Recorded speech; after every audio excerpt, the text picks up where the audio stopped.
Hello guys, this is mister Supriya and welcome to this new video. আজকে আমরা শিখতে চলেছি টেন্স কাকে বলে। টেন্স কাকে বলে?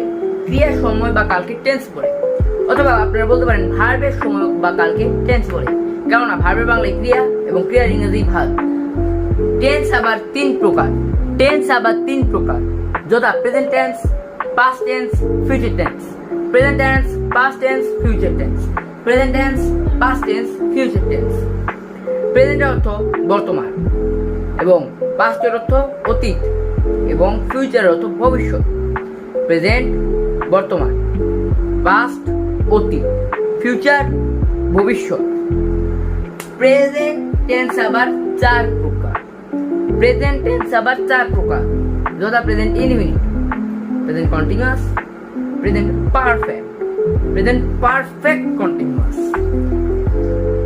পাস্ট টেন্স আবার চার প্রকার, যথা past indefinite, past continuous, past perfect continuous. আবার ফিউচারও কিন্তু ঠিক একই রকম হবে। Future indefinite, future continuous, future perfect continuous. তো আজকের এই ভিডিওটি এখানেই শেষ করছি। আর যদি এই ভিডিওর আরো একটি পার্ট পেতে চান তাহলে অবশ্যই